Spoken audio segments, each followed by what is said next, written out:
lebih boring aja nggak sih kayak ngeliat fotonya doang sama gini gaya gitu kan. Mereka tuh udah dikasih kesempatan tapi disia-siain gitu kan sakit ya Bu ya. Sakit dong, sakit banget di sini. Iya. Pemimpin yang baik itu adalah pemimpin yang bisa menjadikan kita contoh yang untuk menjadi lebih baik. Itu tuh kayak ngebiasain kebiasaan yang jelek gitu nggak sih Bu? Iya. Kayak misalnya nih kita kasih 200.000, pilih saya ya gitu. Pasti yang dikasih tuh mikir, kalau nggak dipilih juga nggak apa-apa nggak sih? Kalau milih juga. Jadi kayak satu dilema suara gitu ya. Kapan Pilkada Tabanan tahun 2024 dilaksanakan? Jawab di kolom komentar ya. Buruan dan raih door prize-nya.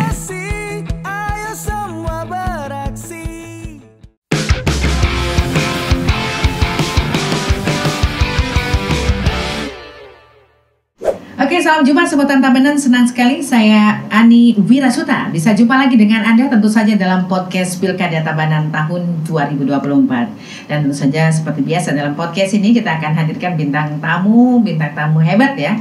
Ada anak-anak hebat juga yang pastinya kami hadirkan untuk berbicara terkait dengan pelaksanaan Pilkada Tabanan nanti tahun 2024.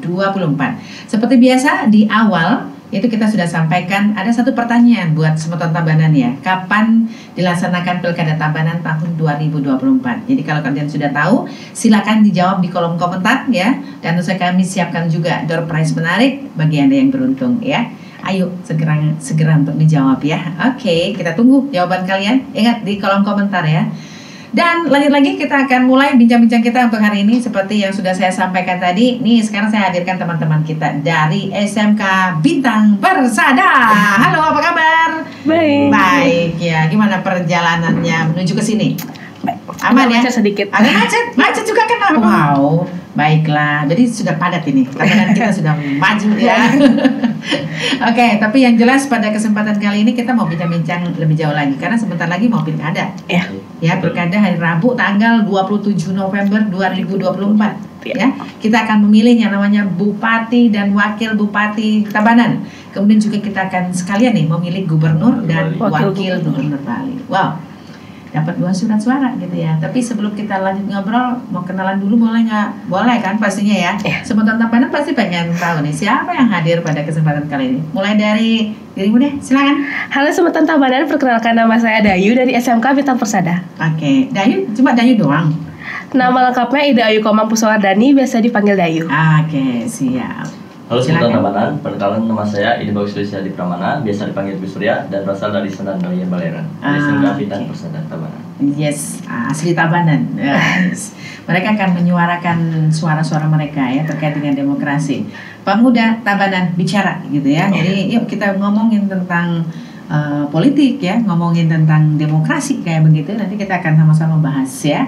Oke, kita mulai dulu deh ya. Jadi saat ini kan artinya mungkin teman-teman sudah banyak lihat berseliweran di media nih ya. Jadi sudah mulai menghangat ini suasana pilkada kita ya.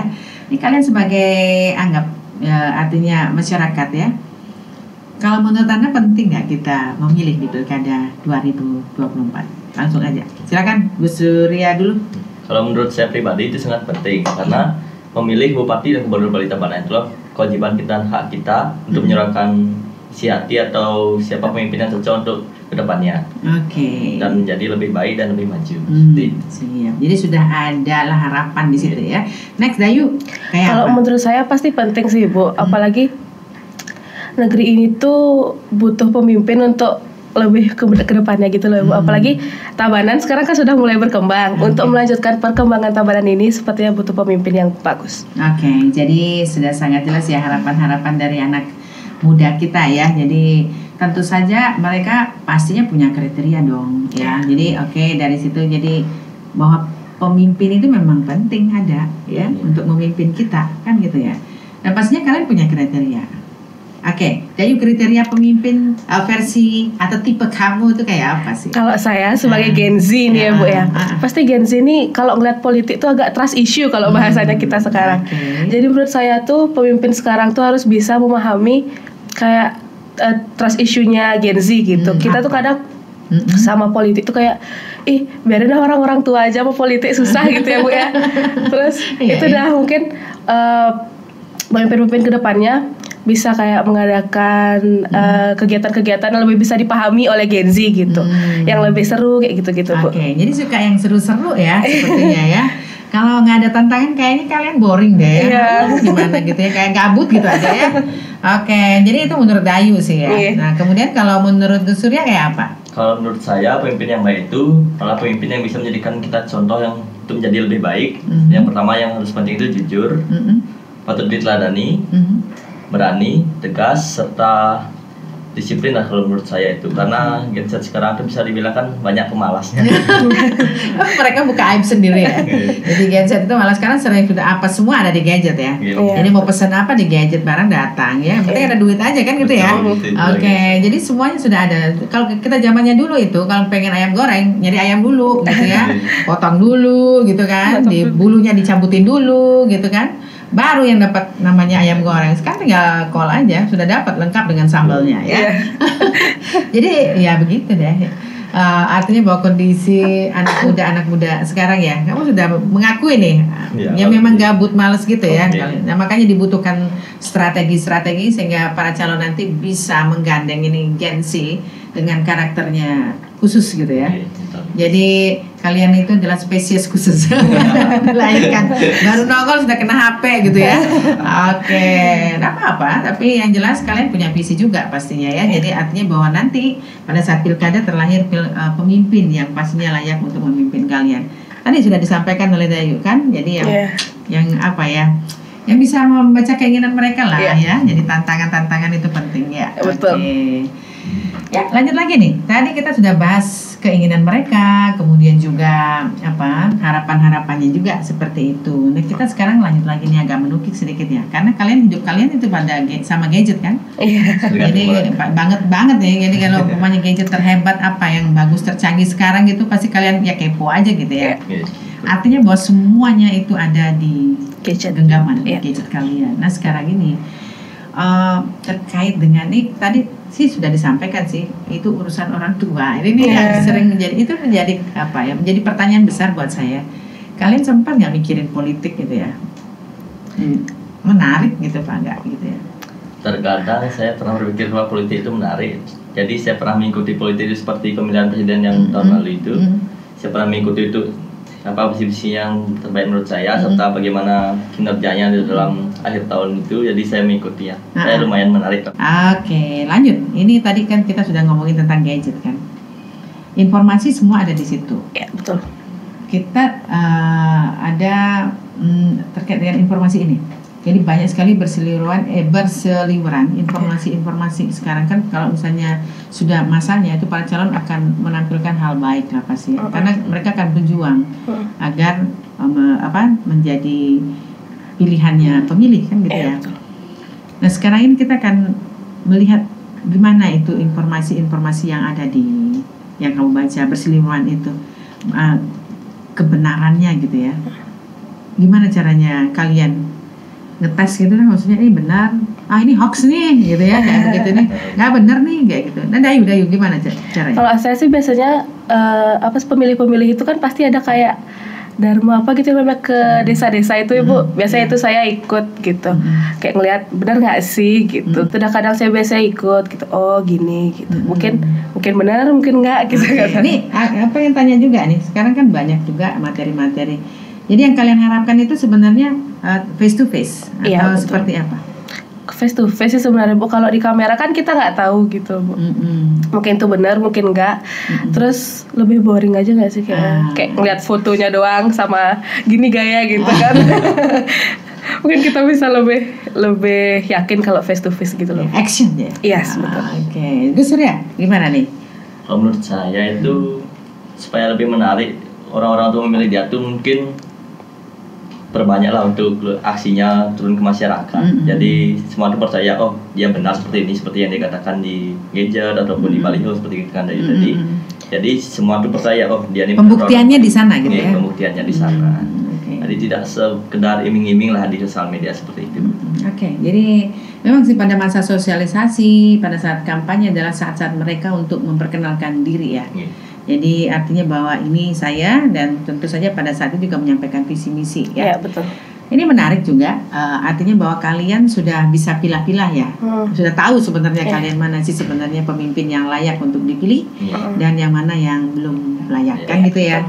Artinya pasti calon-calonnya adalah calon-calon terbaik kan gitu ya. Nah kemudian pasti di lingkungan kalian pernah dengar yang namanya golput, mungkin pernah dengar ya.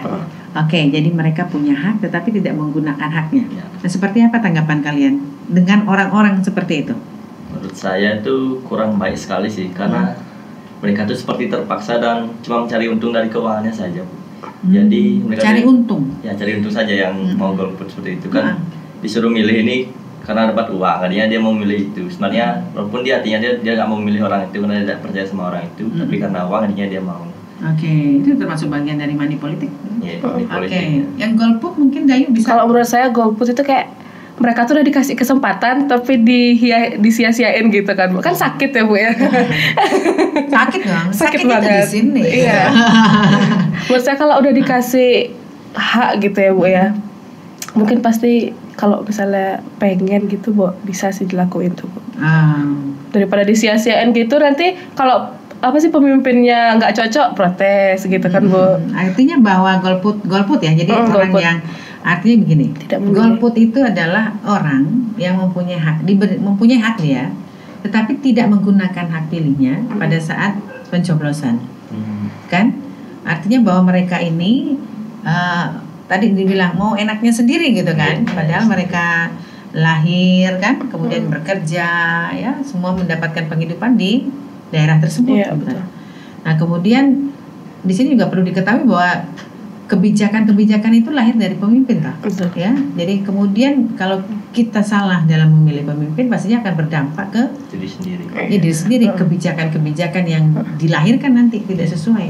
Kalian kan sudah punya karakter. Maksudnya keinginan karakter pemimpin yang kalian harapkan tuh yang kayak begini gitu.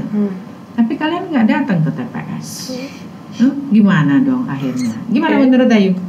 Itu udah Bu kayak udah dikasih kesempatan tapi disia-siain gitu Bu, kayak gimana ya, udah dikasih hak gitu, nih kamu boleh nyoblos biar kamu tahu ntar ke depannya gimana pemimpinmu, biar kamu bisa 5 tahun. Lumayan loh itu 5 tahun guys.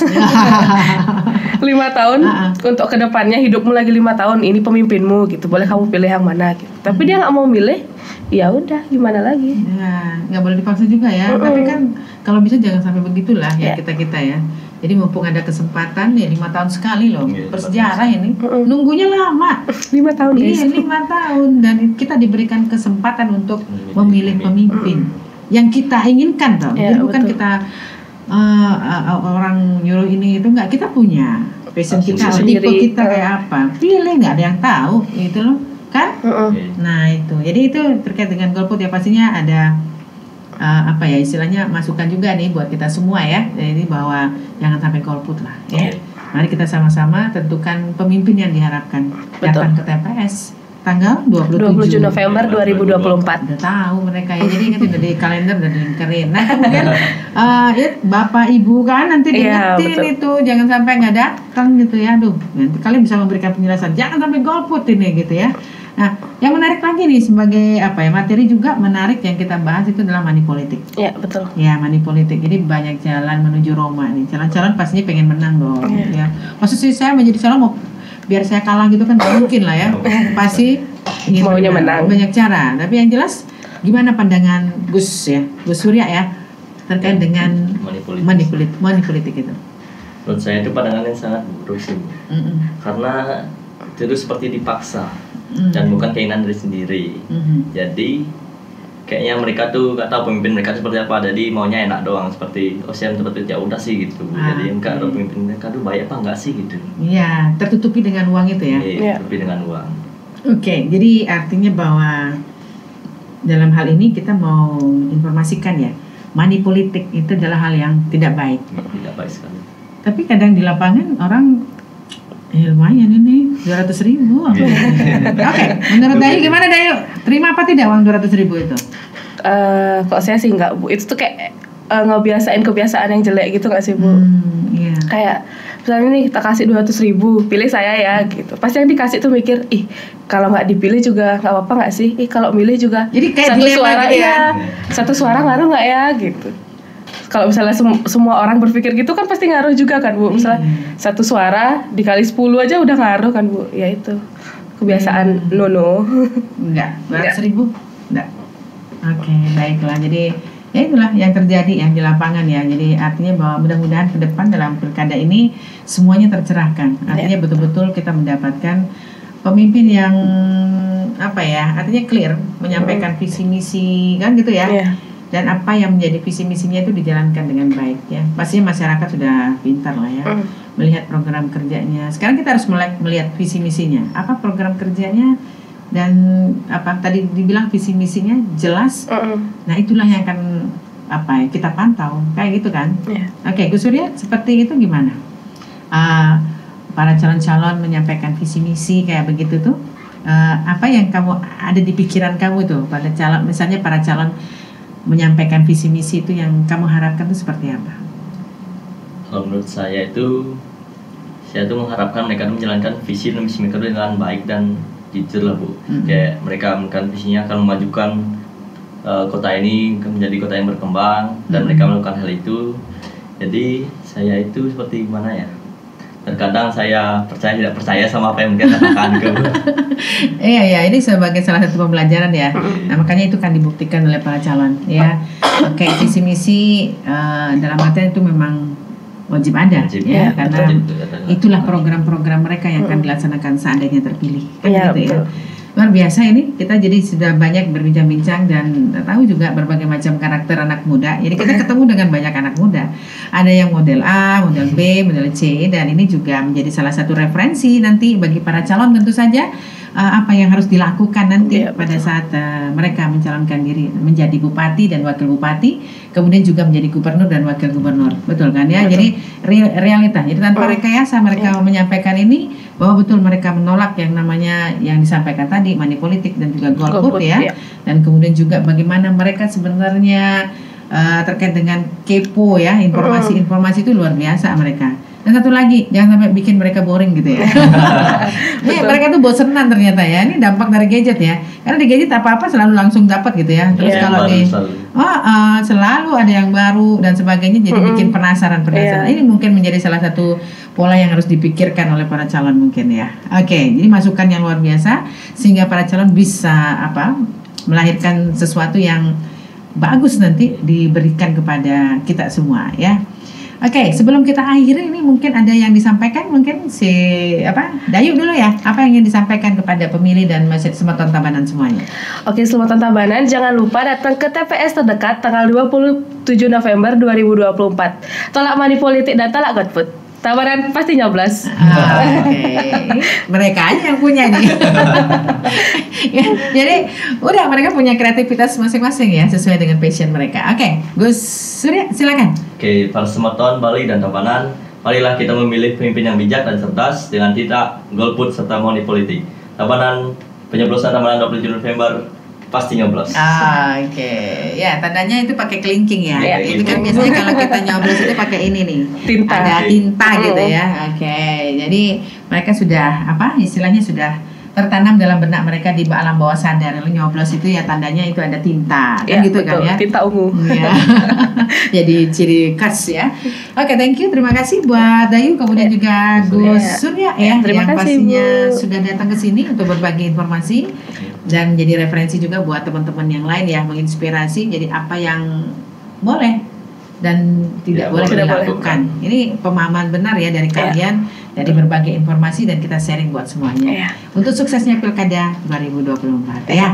Oke, dan sebelumnya juga sebelum kita akhiri kegiatan ini, kita punya jargon. Ya, Pilkada Tabanan 2024 pasti nyoblos. Oke, siap ya. Kita sama-sama dan kita tutup acara kita hari ini. Oke, Pilkada Tabanan tahun 2024 pasti nyoblos. Oke, terima kasih saya Ani Wirasuta. Sampai jumpa.